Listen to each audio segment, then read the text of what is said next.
Pergunta o Baba, ele tá online.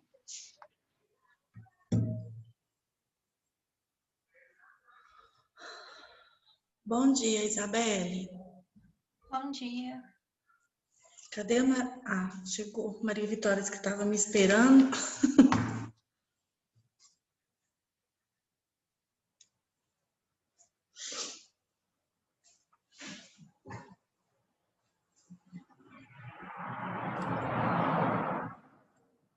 Bom dia, Maria Vitória.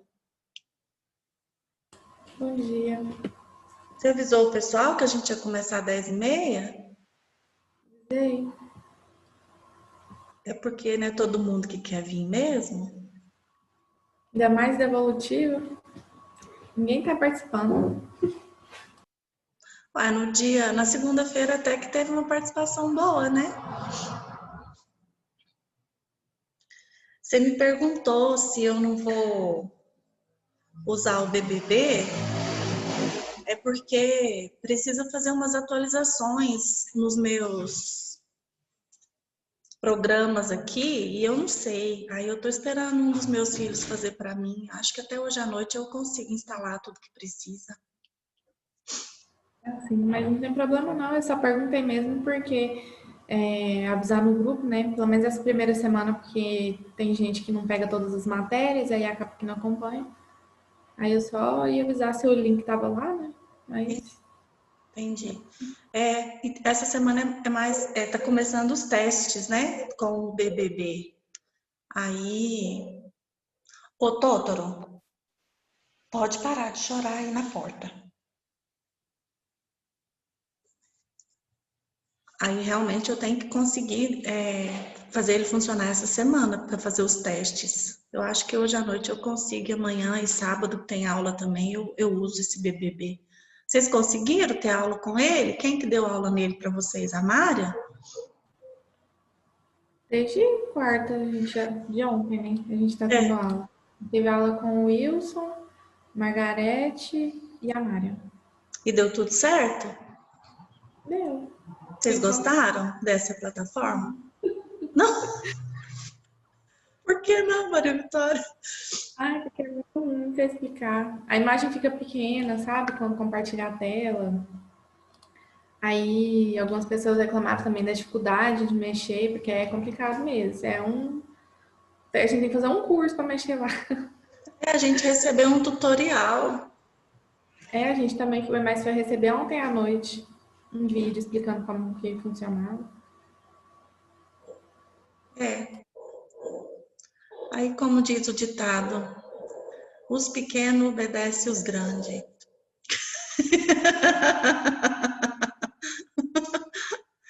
Nós temos que obedecer. Só. Bom, eu acho que não vai aparecer muito mais gente do que apareceu aqui, não. Tanto de gente aqui, a gente já faz a nossa devolutiva. Bom dia para quem eu não falei. Felipe, Luciana, Kalina, Rayane. Eu só tinha cumprimentado a Isabelle e a Maria Vitória. Então, nós vamos fazer a inversão de tela aqui, o compartilhamento, para eu mostrar para vocês a prova.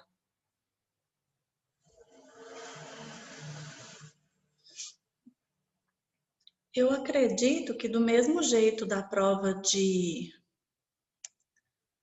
desenvolvimento que a gente corrigiu na segunda-feira, não teve nenhum problema em relação a essa aqui também não, né, Maria Vitória? Vocês não me Essa reportaram. daí já teve. Algumas pessoas me procuraram para falar Ué, que tinha problema. você não me falou nada? É justamente por aquele fato, né, que a gente falou, porque eu tava fazendo assim, todo mundo que reclamava, eu avisava o professor, né? Às vezes até mandava print da questão. Aí teve professor achando ruim e tal, aí eu parei de mandar. Ué, Mas aí, como você falou que pode mandar, aí da próxima agora eu já mando. tá bom. Então a gente faz a correção aqui quando quem te mandou a questão tá aqui ou você que vai defender a questão? Ixi, agora eu não lembro quem mandou. Foram umas 2 ou 3 pessoas que mandaram. E você também teve essa questão na sua Não, prova? pra mim não caiu. Essas 2 ou 3 pessoas mandaram a mesma? Você também não lembra? Acho que foram as mesmas. Eu vou procurar aqui e ver se consigo. Tá bom. Então, a gente vai fazendo aqui a correção lentamente, de maneira gradativa, e se aparecer, aí a gente conversa sobre a questão. O que que eu fiz com essas questões? Eu copiei a maioria delas dos textos, copiei e colei dos textos que a gente utilizou nas nossas aulas. Então, nós tivemos a primeira aula do ciclo 2 que vai cair na prova, que ia cair na prova, era a respeito da entrevista. Então, a questão 1 diz o seguinte: a respeito de tipos de entrevista, pode-se dizer que 1. Entrevista estruturada é aquela que se utiliza um roteiro ou formulário. Está correto. 2. Entrevista não estruturada é aquela sem qualquer objetivo ou foco. Imagina, como assim, né? Está errada. Ela tem um objetivo, ela só não tem um roteiro específico. E entrevista situacional é quando o candidato deve se basear nas situações hipotéticas que possa enfrentar. Está correta. Então, é a 1 e a 3 estão corretas. Essa é a resposta correta dessa questão. Número 2. O nosso texto foi sobre a entrevista clínica. Então, eu trouxe aqui a entrevista clínica é um conjunto de técnicas de investigação. 1. De tempo delimitado. 2. Dirigido por um entrevistador treinado. 3. Em um processo que visa a recomendações e encaminhamentos. 4. Ou propor algum tipo de intervenção em benefício da pessoa entrevistada. Todas essas alternativas estão corretas. Essa é a resposta da número 2. 3. Quando vai fazer uma entrevista devolutiva para os pais de uma criança que fez uma avaliação, o psicólogo entrega uma cópia do relatório.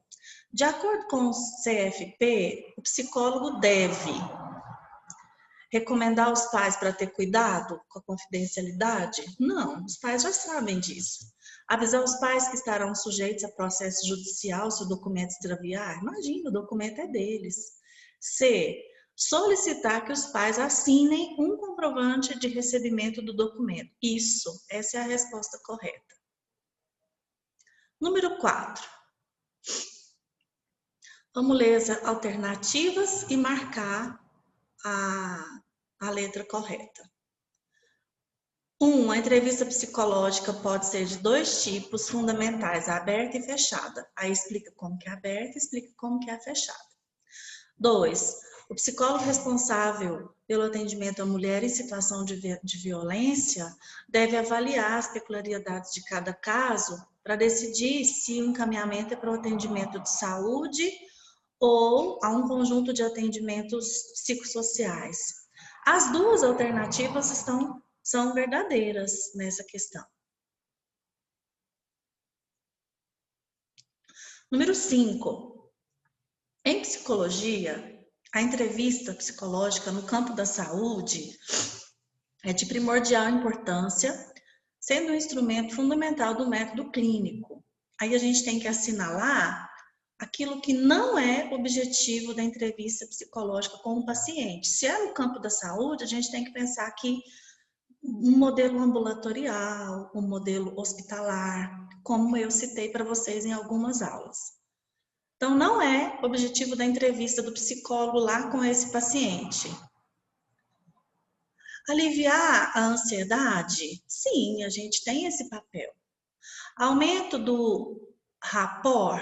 Sim, porque a gente vai conhecer mais o paciente, conversar algumas amenidades para depois, possivelmente, o médico conversar com ele sobre um laudo, sobre um exame. Então, a gente aumenta o rapport. É objetivo do psicólogo gerar resistência? Não, de maneira alguma. Então, essa aqui que é a resposta incorreta, né? A resposta correta porque é a afirmativa falsa, perdão. Então, é a letra C aqui no meu modelo. Número 6. De acordo com 2 autores aqui, a entrevista inicial é um instrumento fundamental no processo do psicodiagnóstico, pois o psicólogo clínico vai colher informações sobre o motivo do atendimento. Então, vamos ler as 4 afirmativas e verificar quais estão corretas. 1. Durante a entrevista inicial, é fundamental que o paciente colabore, limitando-se a responder as perguntas realizadas pelo terapeuta, informando a respeito esse limitando-se aqui é que ficou errado, porque o paciente ele tem a abertura para falar outras coisas mesmo que o psicólogo não perguntar. Então, a 1 está errada. Número 2, a entrevista inicial tem como principais objetivos conhecer o motivo da busca do atendimento, conhecer a história de vida do cliente, estabelecer um contrato terapêutico. Essa está correta. Número 3, o psicólogo tem a função de conduzir a entrevista inicial, dirigindo-a em função dos seus objetivos? Não, ele não tem que dirigir em função dos seus objetivos, não. Então, por isso que está errado essa número 3. E número 4, nas entrevistas iniciais é preciso estabelecer uma aliança terapêutica satisfatória, na qual a postura do terapeuta irá contribuir para criar um ambiente seguro para o paciente? Exatamente, essa está correta. Então, a 2 e a 4 são as alternativas corretas nessa questão. Número 7. Nesse tipo de entrevista, o psicólogo trabalha com uma série de perguntas abertas, pré-estabelecidas ou com um esquema definido. No decorrer da entrevista, ele pode incluir outros aspectos que considerar relevante. Que tipo de entrevista que é essa aqui? A semi-estruturada. Ela não é tão aberta como ela não é tão aberta, mas não é tão fechada como a estruturada. Então, ela não é tão aberta como a livre, foi a palavra que sumiu. Então, a resposta correta é semi-estruturada. Número 8. O papel do psicólogo e do paciente no processo da entrevista. Como que é o papel de cada um? Letra A. O psicólogo e o paciente assumem papéis diferenciados. Até aí está certo. Ao mesmo tempo, dependentes, uma vez que o paciente atribui ao psicólogo a capacidade de auxiliá-lo em suas dificuldades e cabe ao psicólogo conduzir este processo. O que está errado nessa aqui é dizer que os papéis de psicólogo e paciente são dependentes. O papel do psicólogo não depende do paciente. É só o do paciente depende do psicólogo, porque o psicólogo ele tem que ter um certo controle, ele tem condições de conduzir o processo. Letra B. O fundamental é que nesse processo o psicólogo lance mão de instrumentos e procedimentos de avaliação e que o paciente esteja disponível a realizá-los. Por que essa aqui está errada? Porque é como se o paciente tivesse que autorizar a realização desses instrumentos ou recusar. Não, esse teste eu não quero fazer. Então, não é isso.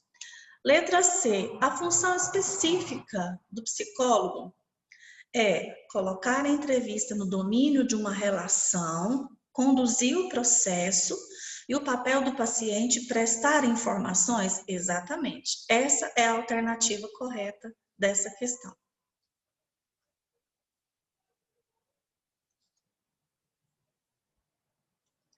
Aí agora nós vamos parar de falar de entrevista e nós vamos falar sobre a humanização, que foi um tema que a gente discutiu em algumas aulas. Então eu trouxe uma situação hipotética para a gente fazer a observação. No pronto-socorro municipal, a população que aguardava atendimento revoltou-se ao perceber que um homem de 40 anos, casado, com 4 filhos, estava na sala de espera aproximadamente há 4 horas e faleceu antes de ser atendido.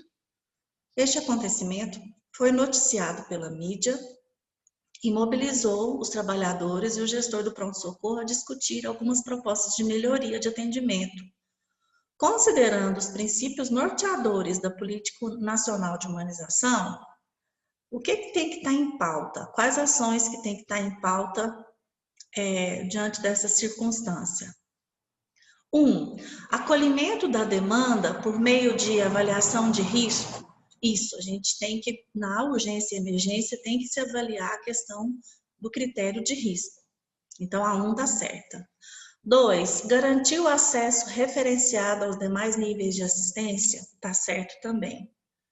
3. Organizar a fila de espera considerando a idade? Não, a fila de espera não é em ordem de idade, ela é em ordem de chegada, mas algumas pessoas têm preferência por causa da idade, mas a organização da fila não é pela idade. Então, a 3 está errada. 4. Definir protocolos clínicos adequados, isso é atender à humanização. Então, 1, 2 e 4 são as respostas corretas.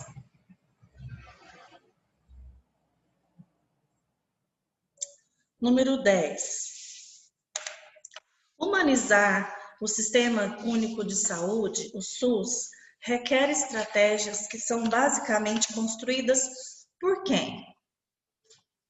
Individualmente, na letra B? Não. Pelos conselhos regionais da enfermagem? Não. Pela equipe de saúde e os familiares? Não. Pela comunidade acadêmica? Não. Então, é a letra A que está certa, bem óbvia. Quem que vai construir as estratégias de humanização são os trabalhadores, os gestores e os usuários do SUS. Esses três grupos de pessoas que têm condição de opinar e participar dessas construções estratégicas. Você achou, Maria Vitória, a pergunta? Achei. Ela não apareceu ainda, não? Só teve uma que a pessoa me mandou, ela que era de 1, 2 e 3, né, para escolher qual que era certo.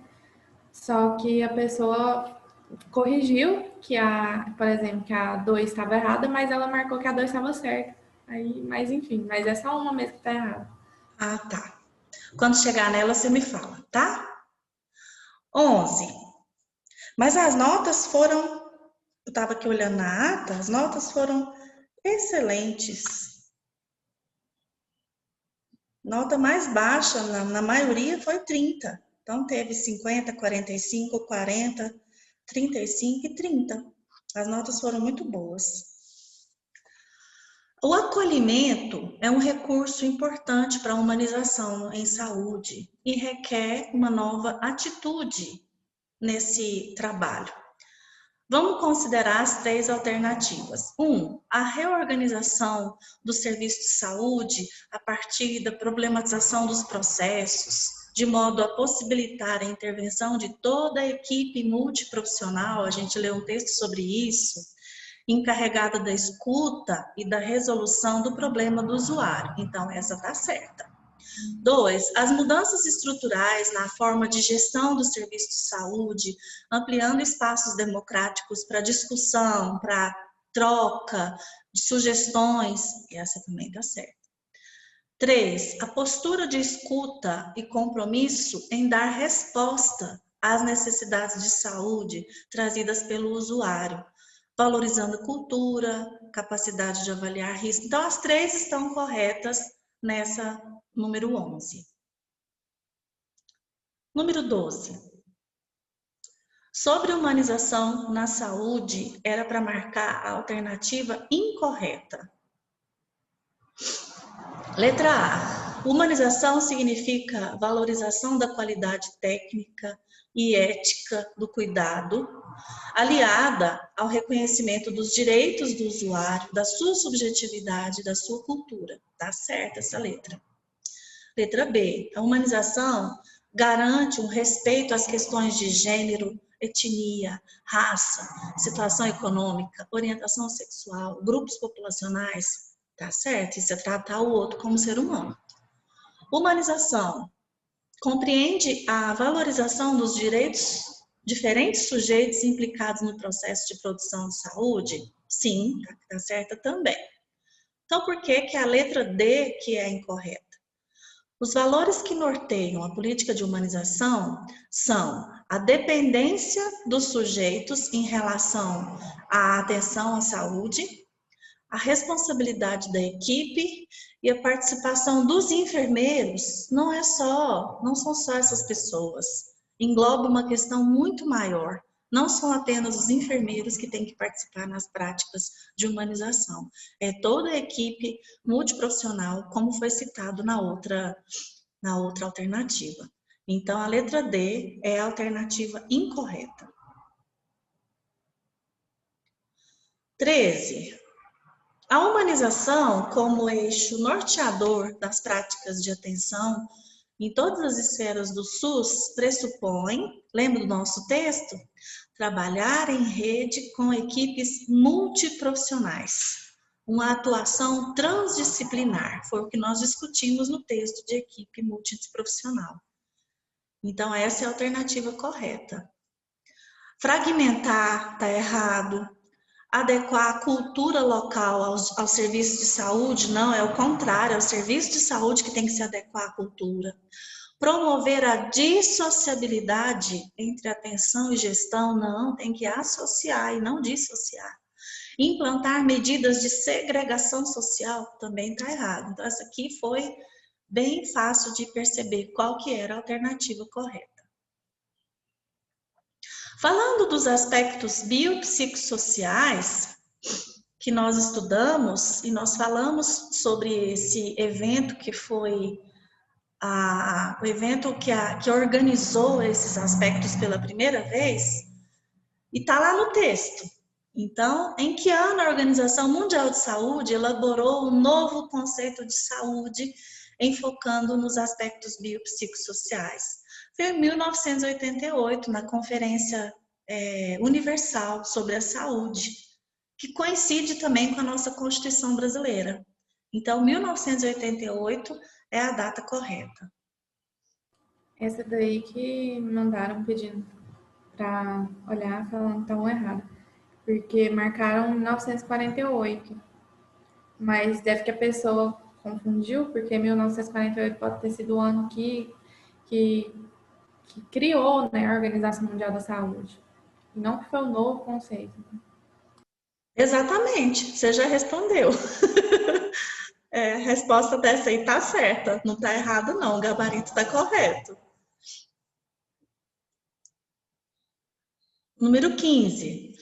Assim, o cuidado em saúde, preconizado pelo paradigma biopsicossocial, de acordo com o texto que a gente leu junto em alguns parágrafos, esse pedaço aqui, inclusive, estava destacado em amarelo. O paradigma biopsicossocial envolve a contínua reconstrução de significados a respeito de si, do outro e do mundo, incluindo também significados sobre saúde, doença, qualidade de vida e autonomia. Então, as duas estão corretas e elas se complementam. Essa é a resposta correta. A número 16 também foi retirada do texto e tem o mesmo formato. O giro de um conceito biomédico de saúde, ou seja, a troca de paradigma do biomédico para o biopsicossocial, implica uma série de reconfigurações nos sentidos de saúde, doença, cura, bem como de noções de saúde coletiva, comunidade, controle social, cultura, etc. As duas se complementam novamente, por isso, ainda mais que tem esse bem como no meio aí, então não é só que as duas são verdadeiras, elas se complementam. Número 17, em termos de políticas públicas, atualmente a Política Nacional de Humanização, também denominada de Humaniza SUS, se apresenta como uma estratégia para alcançar maior qualificação da atenção. 2, faltou colocar um 2 aqui. Através de um projeto de corresponsabilidade e qualificação dos vínculos interprofissionais e destes com os usuários. Está certo as duas, e de novo, as duas se complementam. E aí, o último texto que a gente trabalhou foi sobre a equipe multidisciplinar. Diferentes disciplinas podem interagir em um mesmo espaço de trabalho, dialogar, trocar experiências para atender o público, né, de uma maneira integral. Desse modo, a atuação do psicólogo em equipe interdisciplinar requer, qual que é a alternativa correta? Que é mais completa. É a letra C. Ele tem que saber interagir com as outras categorias profissionais, ele tem que incorporar o seu conhecimento com outras disciplinas, inclusive utilizando os seus métodos e técnicas, integrando isso, os seus diferentes saberes ao atendimento desse paciente. Então, a letra C é a mais completa, é a resposta correta dessa número 18. Ok? 19. Um psicólogo trabalha no hospital e está numa reunião da equipe multidisciplinar.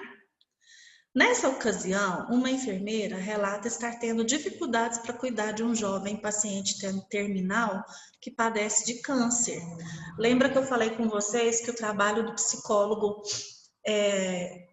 da saúde engloba não só atender o paciente, mas ele atende as famílias dos pacientes e ele atende, às vezes, a equipe com quem ele trabalha. Então, na hora da reunião multidisciplinar, o problema não foi falar sobre um paciente ou a família de um paciente, foi uma enfermeira dizer de um limite dela, uma dificuldade dela.